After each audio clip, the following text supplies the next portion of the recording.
is Wafa Al-Abedat. You're listening to the Women Power Podcast, a subsidiary platform to the Women Power Summit, the largest event in MENA, with the aim of empowering women and helping them achieve their absolute highest potential. Each week on the Women Power Podcast, you will hear honest, vulnerable, authentic, real conversations from inspiring women. These women will share their experiences and stories into what it takes to build a successful business and career. The podcast will share insight and inspiration and hopefully inspire action and lead change. Haya Al Khalifa is a life coach and speaker. She is the founder of the educational website hayalkhalifa.co, focusing on helping strong women reach inner peace and find their life's purpose. She has published the Abundance Journal, which sold over 1,000 copies, as well as online courses for clarity, purpose, and self-care. Haya also connects with her audience offline by hosting self-love circles where like-minded women are connected together to heal and have a safe space to flourish. Welcome, Haya.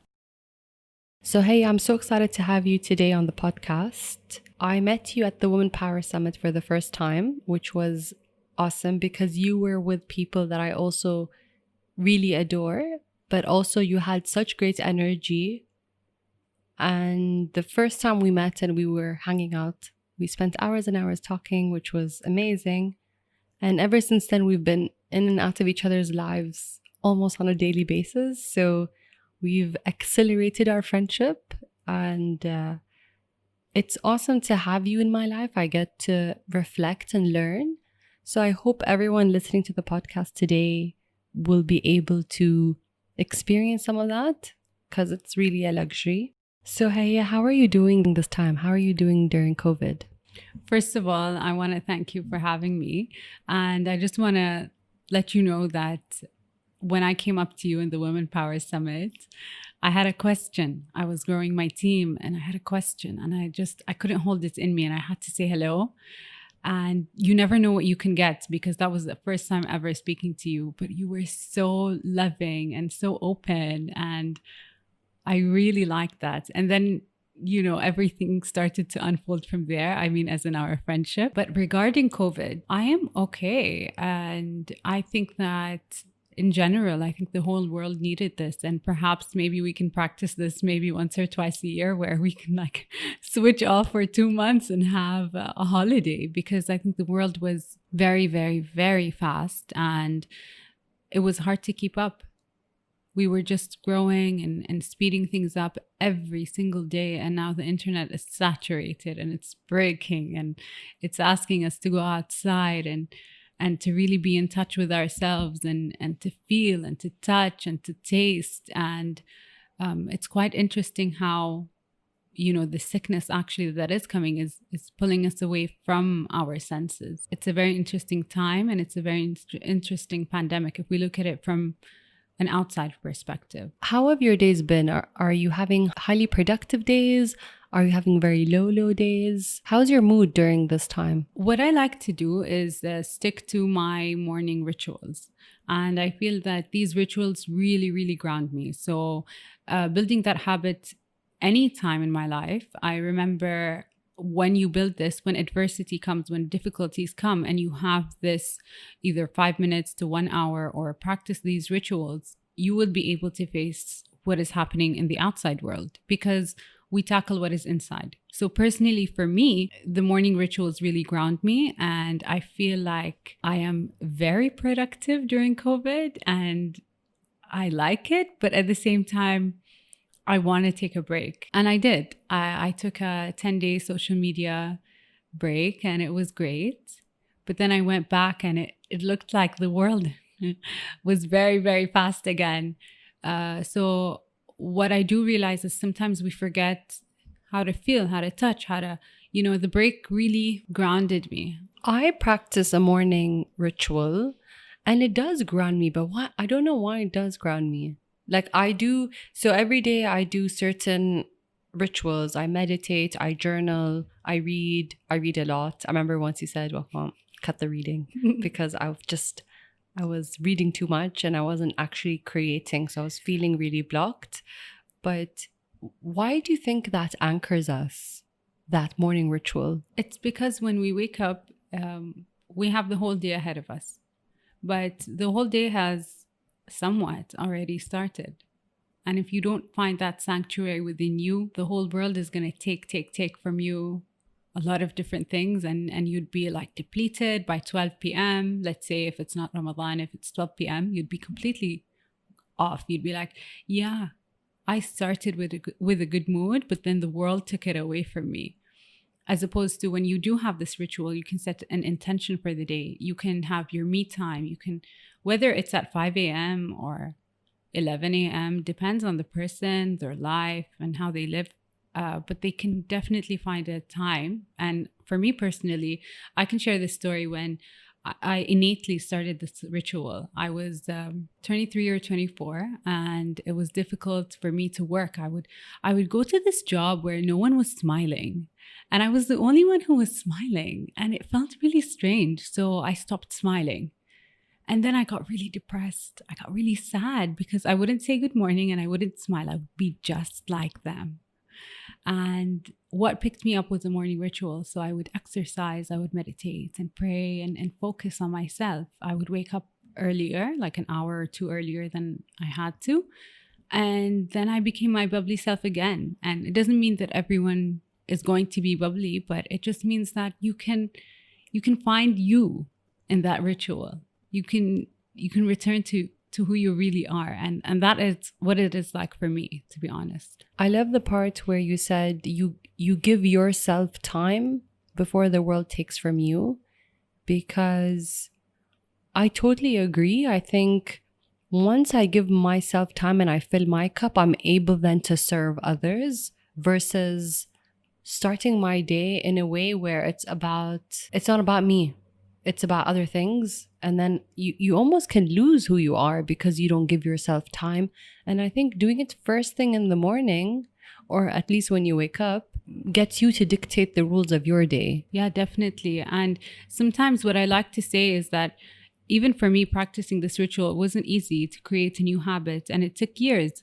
But what happens is sometimes the world would bombard me with everything, and they would ask me to do different things. But then I would find some time during the day and create that ritual, whether it was in the morning or in the afternoon. But I would ground myself again. I would anchor myself, as you say, again, and I would take that time and I would journal and set an intention. It's as if it's like the day can start again. It's like you hit the reset button for your day.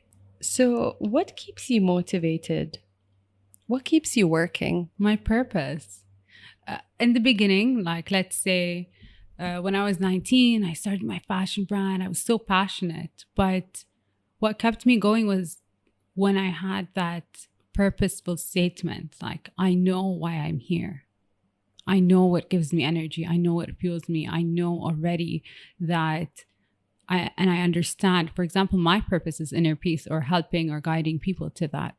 And waking up every day and being like, okay, how will I perform this purpose? The medium doesn't matter. And that is very, very fueling. You have like a lot of energy. Do we all know our purpose? Is it there and we have to figure out how to unlock it? Or is this something we discover with time? It's both. Because I think that when, as children, you're so natural. You do things just naturally. And then you grow up and people start to talk, or others start to teach you how to live. Or people can bully you or tell you this is the wrong way to think. And then you start to overthink, and then you start to be anxious, and you start to think like, what would this teach me? How can this help me grow up? How can I impress them? And this kind of jumbles us up, it makes us feel confused. And as kids, nothing was confusing. It was like you would just innately do X, Y, and Z. And this brings me to actually a story where I found this essay that I wrote in grade 5, which was about parenting. It was about the emotional part of parenting. And it was crazy because I found it, I think, a year and a half ago, and I had written it all in Arabic. And I remember having a partner trying to write with me, but she didn't write anything. And now I know why. It was because it was my essay and she couldn't do it. So what I'm trying to say is that as a child, as a 10-year-old or 9-year-old, I already knew what I had to do. And it's not about parenting. So it's about parenting yourself or having emotional stability and consideration for others, compassion for others, whether it was children or adults. But it was looking at the world from an outside lens. It was removing yourself from the situation and watching and observing and then acting from there. So this is written by a 10-year-old. And then years later, I find myself in a life coaching path and it has been calling me, but I didn't know or I refused to listen. I love this idea of things calling you and tuning into this inner voice. And actually, you really made me aware of this voice because I always felt, and I know we probably will sound crazy, but I always felt there was like you hear this inner chatter inside of you. And I always second guess that voice. Like, no, I'm not sure. And then I remember in one of our conversations, you said, you can hear the voice clearly inside of you telling you what to do. So just go there. And I really felt like you unlocked something because now all I hear is this very intuitive, strong voice. Are we all born with these voices and then we get distracted by other sounds, or do we have to look for this voice? It's very interesting that you say this, first of all. And then the second part is we may sound crazy. And there are different voices, but there is an intuitive guide. And I think this is the guide that we're both talking about, because you can overthink, you can do different things, and maybe there are different voices, but there is one stable voice. It tells you where to go. And when you do listen, you're like, thank God I listened to myself. And when you don't, you're like, I wish I listened to what I had known. And you feel, the speck of regret is like, I knew it, but I didn't do it. And this is the inner guide. And if we listen to that guide, it's scary because no one taught us to listen to our intuition, to our innate guide.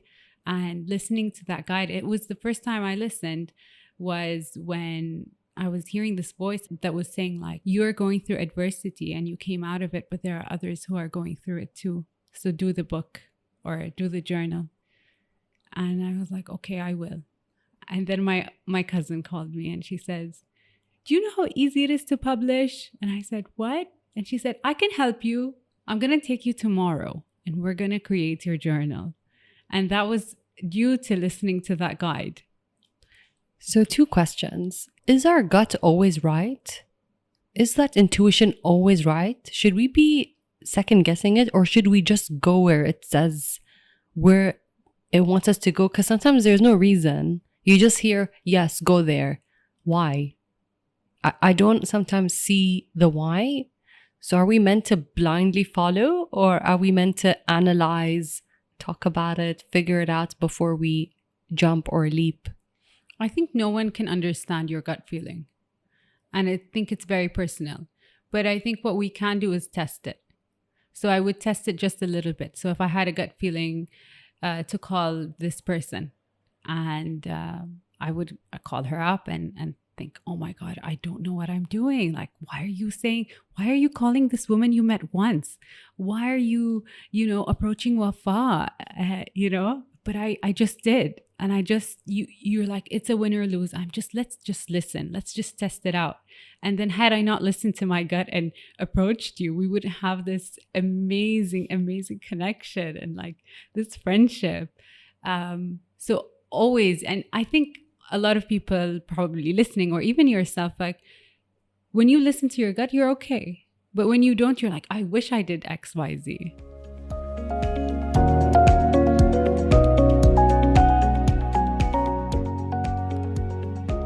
This podcast is brought to you by the Women Power Summit. The Women Power Summit is an annual event that hosts more than 2,000 guests to listen, learn, and network with more than 100 plus speakers and industry leaders. The summit creates space for growth, learning, discussion, and collaboration, with the means of creating a space where women can support each other, ask questions, be curious, and be inspired.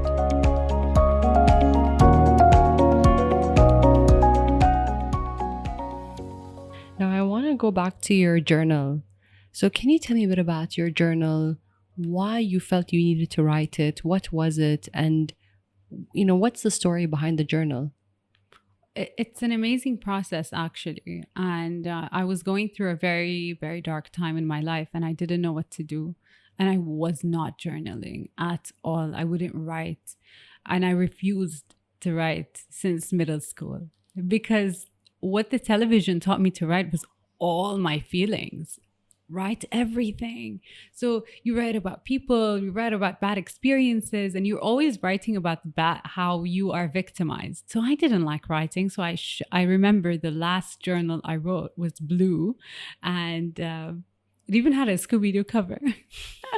I still have it, and it's that last journal, and I kept it and I stored it, and I said I'm not writing again. But I was in such a dark spot that I said I don't know what to do. And I asked and I prayed for guidance.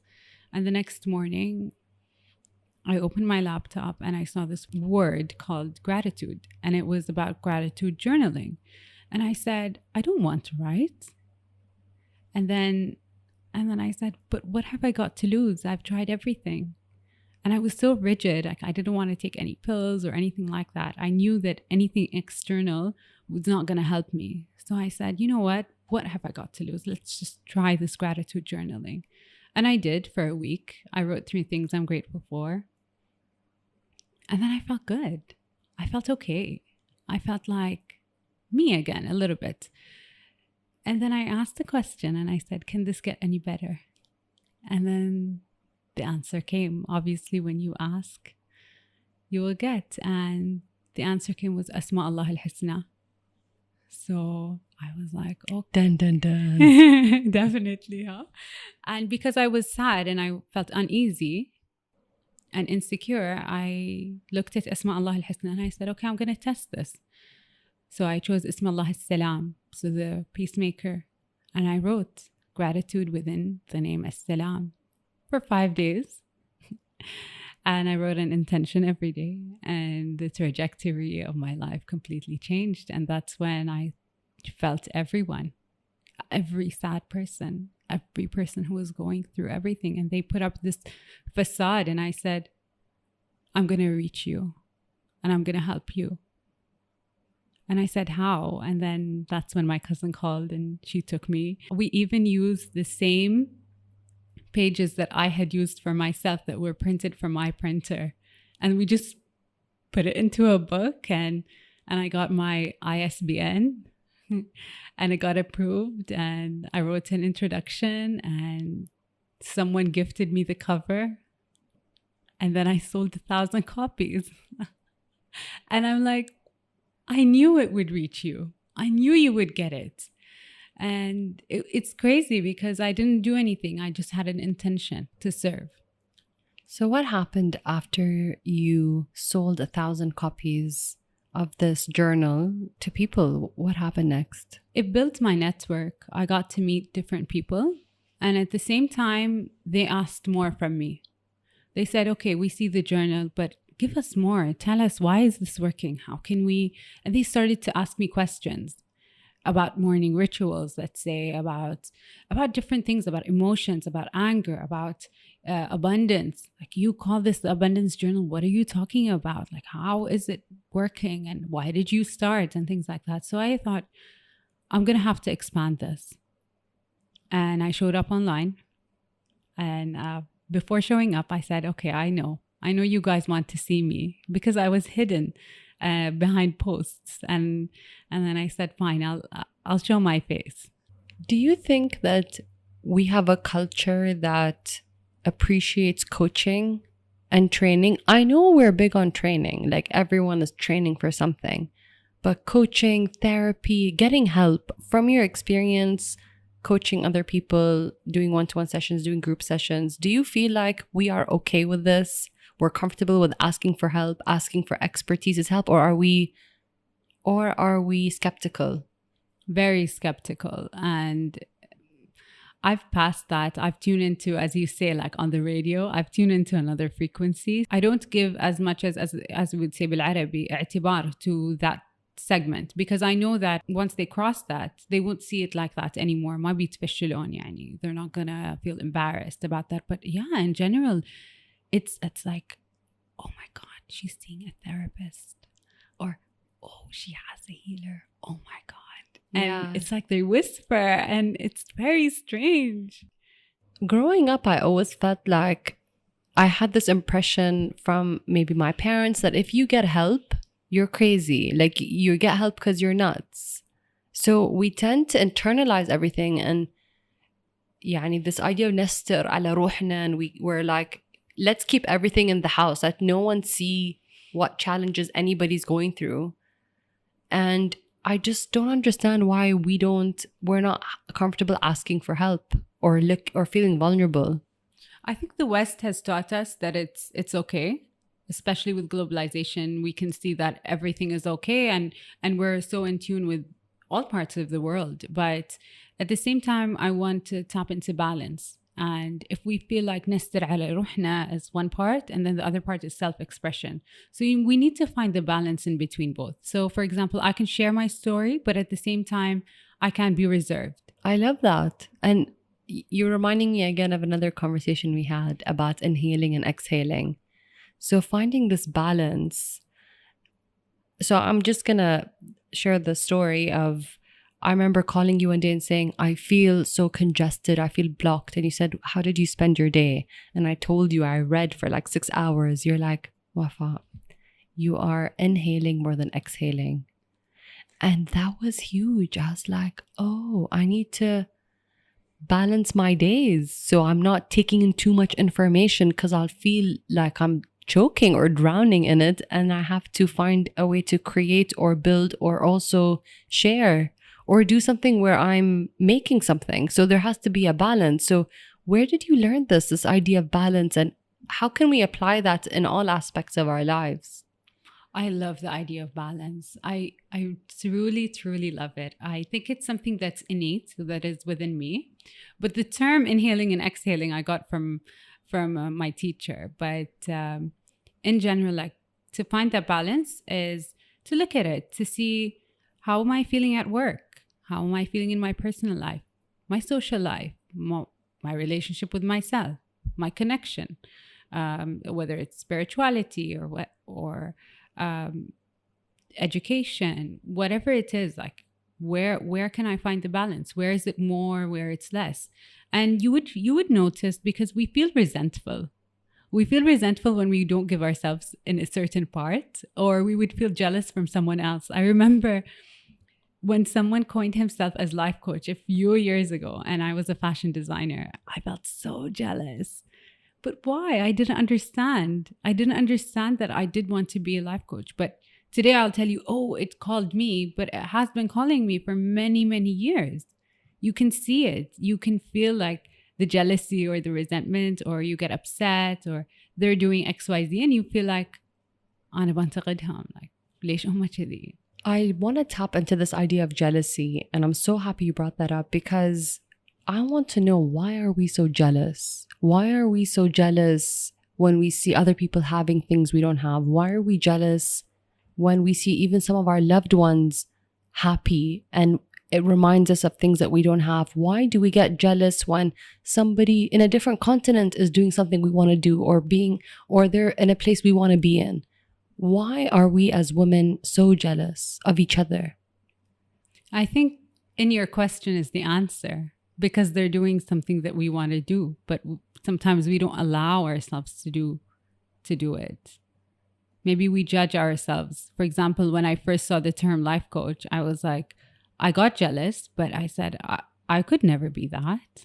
How can we learn to be happy for each other? So let's say you have something that I want, or actually you have something I didn't want. I'm jealous. How can we learn to be happy for each other? So jealousy doesn't mean exactly that, in that literal sense, that person has that bag or that job that you need, but maybe they're performing in a certain way that you wish you could do. And how can we be happy for each other is to realize that there is abundance in the universe. There's abundance all over us. Yani, when I was doing gardening, you literally just cut a stem and then you have a new tree, and then you cut another stem and you have another new tree, and there is all of that around us all the time. So that's one. It's to realize that there is space and room for everyone. And I'll tell you this, like when I heard this the first time, I didn't believe it. I was in fashion school and our teacher, and we were a graduate class, and we all wanted to be designers, right? So she looked at us, and we were all girls, and we really wanted to make it. And our teacher said, there is room for all of you. And in my head, I thought, how? I am going to design. She is going to design. She is going to design. How is there room for all of us? It is a huge competition. And then you think again and you're like, no, it's not, because everyone has their own specific path. Let's talk about control. Where does this need to control everything come from? Why do we want to control everything? Is it a power struggle, do you feel? Like, let's have a conversation about it. So for me, I feel like, especially now during COVID, for people who feel like, wow, I'm so out of control right now. I can't go to the office. I can't do my routine. Everything is messed up. And because we don't know when this is going to be over, people are angry and anxious and fearful. How do we go from controlling to just letting go? Yeah, and surrendering. And it's like I'm going back to the part where I said you got the shelter, you got the internet without asking. You got this family. You didn't even ask for it. So once you let go and you release, you will receive. But we always stop in our own way. We're always building these blocks for ourselves through control, through thinking that if I did it this way in my small way, or my small brain thinks that this is the right way, and there isn't one way for everything. And that's where we go back to intention. What is it that you want? I want to feel safe. I want to feel secure. I want financial stability. I want love. Just set them as intentions, and as I say, like, they're faster than the speed of light. And be aware when your intention actually happens, because it's like, whoa, I just set an intention. This is really happening. How do we know we're going to receive? You said when you let go, you will receive. But how do I know? I don't trust. Like, I get this where I'm like, I can't let go of this, because if I let go, it will fall apart. It's scary. I'm going to give you that. But at the same time, test it.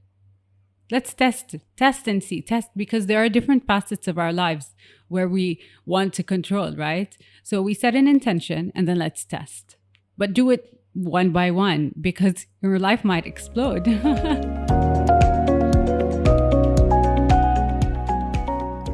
This podcast is brought to you by O'Brien Hill. O'Brien Hill is a leading communications agency focusing on public relations, event management, and marketing.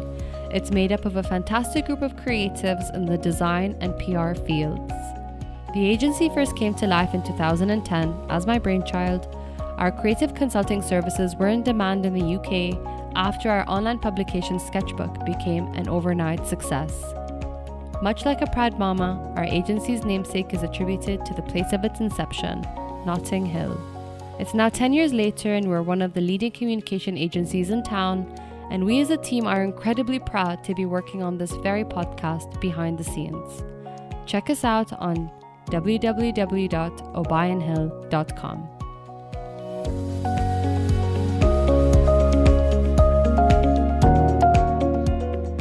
First of all, I love how you talk Arabic. I love it. It's not, because I feel like it's an Arabic that's anybody from the region can understand.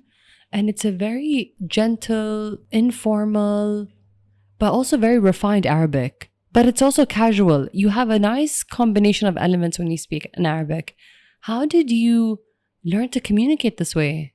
I like the way you put it, because it's totally my intention. And I think it comes out in general, and with us Arabs, like in the region, especially the Middle East, there's a lot of chatter that goes on and a lot of noise, and sometimes it's not clear. Other times you feel fearful. When I was going through a tough time, like a really tough time, I was searching, I was exploring, I was trying to find help, and either they would scare me, or they would be just too, as they would say, woo, like you don't get it. So I wanted to be that girl that you can understand, that real person that feels, that shares her story. Because what's the point if you don't show that you're a real human? What's the point if you're not funny or entertaining or smiling or just being yourself? Like, I want to be relatable. And I think I am, because I don't put on this facade of like, I'm the teacher, you're the student, and I'm going to teach you XYZ. And then the teacher goes home and the teacher is sad, or the teacher puts on another mask.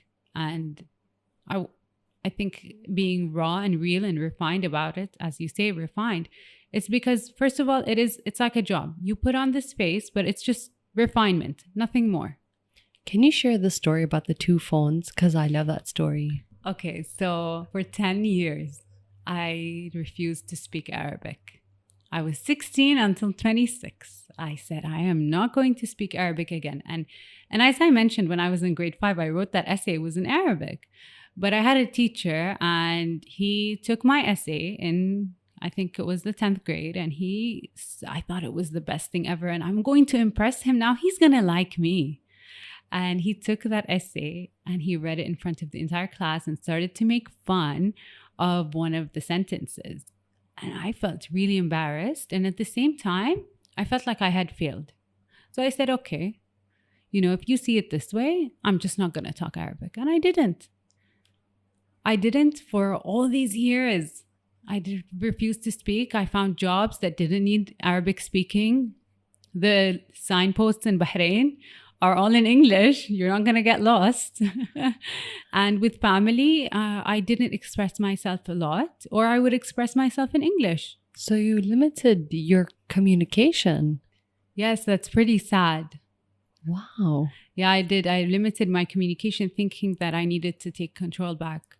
But that was the year when I left my job and I said, you know what? I'm going to spend this year learning Arabic. And, it's a language. So you're going to forget. Even if this is the language of your people, your family, and all of that, you're going to forget because you haven't been speaking it. And you did this intentionally. I did it intentionally. So I needed a second, I had a second phone that had Google Translate. And I would translate the words from English into Arabic and speak them. So I would speak only in Arabic. And but I needed that phone. I needed Google Translate to help me translate the words and understand them. So I started speaking in a very formal dialect, not the informal Bahraini dialect. So I don't even know like the terms that people would say. And I guess because we don't say them at home, I didn't learn them. But there is an informal dialect that is so strong that I missed out on. But in general, I think like for me and with my family, this is I guess how we speak. We're quite formal. So you were a teacher for a while and then you shifted to life coaching. Why did you make that move? So when I was a teacher, I was also doing fashion design, but I was extremely insecure. I don't know why. I couldn't even put, a word to it or an expression to it. And one of my colleagues actually found out and she found me in a magazine and she said, "Is that you, Haya?" And I said, "Yeah, it's me." And she said, "Why didn't you tell us? Why don't you tell us that you're a fashion designer?" And I was so embarrassed because I couldn't, create that business that I really wanted. But then, teaching called me and I knew why. I didn't know why I took that job. I had no idea. I was a teacher assistant and I was assisting this amazing woman who I'm still in touch with today. She taught me everything about life, let's say. And the kids, it was something so special. So wherever life throws you, just take it and watch yourself. And then transitioning into life coaching, it was because I was going through my own issues as a person. And, not knowing that you're going through an issue is the biggest battle. It's when you fill your schedule with a ton of things and then you finally at the end of the day, you face yourself. And that is the toughest type of relationship that you can have with yourself, when you distract yourself from you And so I didn't want others to feel that way too. And I felt like, although I was teaching, although I was doing fashion design, this one can really connect me to my purpose more. This is the vehicle that can connect me to where I want to, where I'm leading my, where my purpose is leading me. So when did you feel like you could add more value to others when you were working? And how did that help you make the shift from your full-time job into becoming a life coach? When I was working, the classroom was like, not, I wouldn't say a sanctuary, but it was the best place to be. Like they loved me and I loved them back, these little children, and they've never experienced art in the way that I taught it. So we were having this very mutual exchange. But every time I left that classroom, it was very difficult to communicate with the administration. Although today I'm in touch with them and I love them, and we have a great relationship. But for me, for my personality, it was quite difficult. Maybe I was triggered. I don't remember why. Maybe I liked people to be bubbly and smiley, and this wasn't my, cup of tea. But transitioning after healing and healing from depression and going through that stage of my life when I stopped that job, I thought, you know what? I miss kids. I want to teach them. So I created this fashion design course for kids. And it was just 1 week, but it was that amazing connection that we had together in the classroom again, but on my own terms. So on my own terms, as in it's not something full time. It's just 1 week, or it was about like 5 days in 1 month. And it gave me the same, I would say, high or mutual exchange as it did when I was working full time. It was the same. So it's about finding that sort of sweet spot between, do you have to do it all the time or can you do it just once? How do you feel about it? And I would question myself like that. But for life coaching, I mean, I took 10 days off, but I couldn't stop. I had to connect with everyone. I had to call up people, and it just felt something that would really light me up all the time. Did your family support you when you decided to become a life coach? Did you face any challenges being so public facing within your family, or did you feel like you got all the support you needed? I think that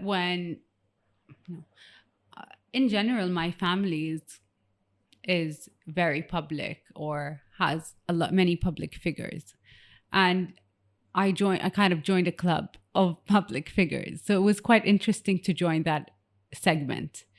Um, in terms of support, you would find that people would be neutral or curious. They didn't know exactly what I was doing, especially with the journal.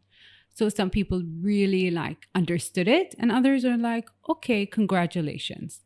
But in general, I do have a very, very loving family. And without them, I wouldn't have, faced the adversity that I have faced. And, I just want to say thank you to them. So if anyone is listening, thank you so much for all the love. At the same time, you have to be your own cheerleader because people can't see what your vision is. And that's where it's difficult. People are not going to see it. They don't know exactly what you're doing. And especially in the world where you can choose whatever you want to be, you can be whatever you want to be. And you have to push yourself and you have to refine it and be really serious about it. I was so serious about it. I knew. But then again, the insecurities pop up, they come in and out, and you have to say, what is it that you want? What is it that you want to do? Is this serving you? How? Do you need a break? And you start answering these questions. You can either journal them or answer them in your mind. So what is the vision for yourself? The helping people to reach inner peace, I think it's quite fluid. At the moment, it is life coaching.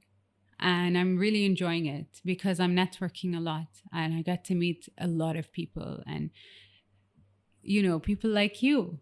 And it's something that I would have never received had I not put myself out there.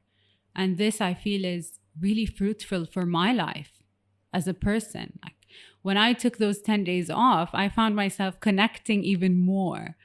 And I was thinking, why? You have to be alone. This is your holiday and things like that. And I said, no. If it was my holiday, I would take them out to lunch or dinner and we would do things together. So why not call them up and see how they're doing? I love interacting with people. I love exploring their feelings and seeing and watching it. You know, it's not to say you're not going to get emotional, but let's say a big percentage of the time to remove yourself from the situation and watch and observe and just treat life like a journey. I love doing that. How can we find purpose in jobs that are mundane and that we don't like? Let's say somebody doesn't want to quit, or they're like, okay, I'm in a job that I'm miserable in, or I'm in a business that I hate, like that I started. How can you find purpose there? How can you apply your purpose there? Yeah, I think the question is asking, what is this teaching me? What am I learning here? And I'm not going to say like be grateful or things like that, but be grateful to the opportunity, let's say, that you have, and it'll just get better. But to have that curiosity mentality to be like, what? How did I get here? What is this teaching me? Okay, I learned 1, 2, 3, 4, 5, 6. How can I use this or leverage what I've learned today to envision, as opposed to build or leave, envision what I would like? What have I learned from myself? I learned that I don't like 1, 2, 3, 4. I don't like to be dictated. So do I need to, what is it that I need to do? And it's just that inner conversation. Again, we're going back to being your own friend, because that's how you would ask your friend. Hey, yeah, this was amazing. I feel we could keep going. It was wonderful. Thank you so much. I love that. Like in other interviews, I think I followed a very structured outline, but I think in this conversation, I just ask questions. You're like an oracle. I'm like, what do you think? Well, what do you think about this? And I skipped from different subjects, but I honestly love your take on certain things, and I love learning from you. Like I do learn a lot, and I really value how you see things. And when I communicate or have conversations with you, I can ask you one question and you can say one simple thing, but it creates a whole unblocking. So I hope people listening to this will find that they picked up a little gold nugget and they can apply it to their lives and they can walk away with something. So thank you so much. Thank you so much for having me. This flowed effortlessly, and I agree with everything that you said. I really appreciate you as who you are. So thank you for having me. Thank you, Haya. We'd love to know what your golden nuggets are from this conversation. So if you're interested in sharing some of your thoughts with us, you can post your comments in the social media posts about this episode. That's it for this week. Thank you for listening to an episode of the Woman Power Podcast. And thank you for downloading and streaming our podcast every week. If you love what you've heard, tag us on Instagram and follow the Woman Power Podcast and Woman Power Summit account for more information on our next episode. Please leave a rating review wherever you get your podcast. It really helps other women discover the show. That's it from me. See you next week.